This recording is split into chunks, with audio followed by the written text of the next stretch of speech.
اسی لیے فرمایا گیا کہ جب افطاری کا دسترخوان بچھتا ہے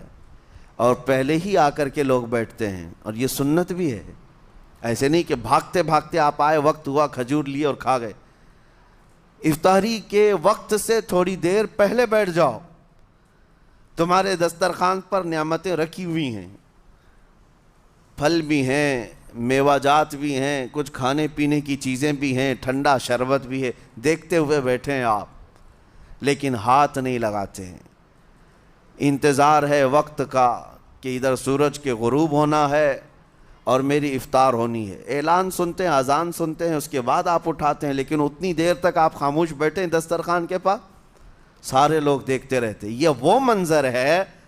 جس کو فرمایا گیا رب ذوالجلال بھی اپنے بندوں کو دیکھ رہا ہے، رب تبارک و تعالیٰ بھی دیکھ رہا ہے اپنے بندوں کو،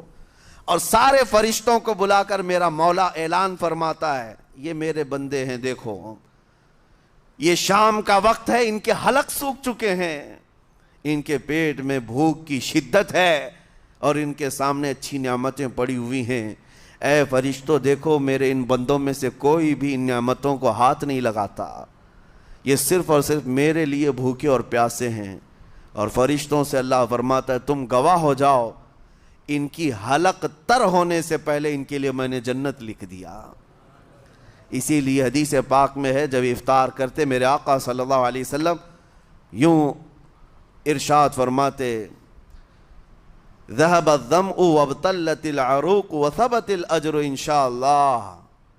پیاس بجھ گئی، رگیں ٹھنڈی ہو گئی اور اجر اللہ کے ہاں پکا ہو گیا۔ یہ حضور پاک ہر افطار میں عرض کرتے تھے۔ میں آپ کو یہ عرض کر رہا ہوں کہ یہ چھپی ہوئی چیز، اسی کا نام تقویٰ ہے۔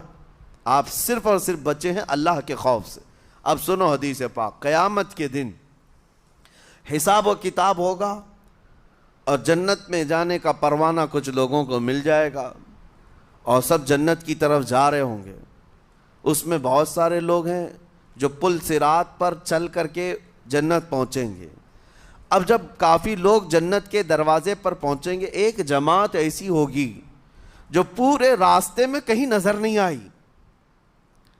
جنت جانے کے راستے میں کہیں نظر نہیں آئی، لیکن جنت کے دروازے پر وہ پہلے سے موجود تھے، چلے تھے نہیں چلے تھے کسی نے دیکھا ہی نہیں۔ دوسرے جنتی ان سے پوچھتے ہیں اس جماعت سے کہ تم یہاں کیسے پہنچے اور یہ انعام کس بات کا ہے تمہارے لیے؟ تو وہ جنتی کہتے ہیں ہمیں روزے داروں کی جماعت میں رکھا گیا، ہمارے روزے اللہ کو پسند آئے، اور آج رب تبارک و تعالیٰ کا حکم ہوا کہ ساری دنیا سے چھپ کر تم میرے لیے روزہ رکھتے تھے، دنیا کو پتہ نہیں تھا تم بھوکے ہو پیاسے ہو، اور اے بندو آج سارے لوگوں کی نظروں سے چھپا کر میں تمہیں جنت پہنچاؤں گا۔ وہ ایک جماعت ایسی ہے جو راستے بھر چلتی ہوئی نظر تو نہیں آئی لیکن جنت میں پہنچ گئی، وہ روزے داروں کی ہے۔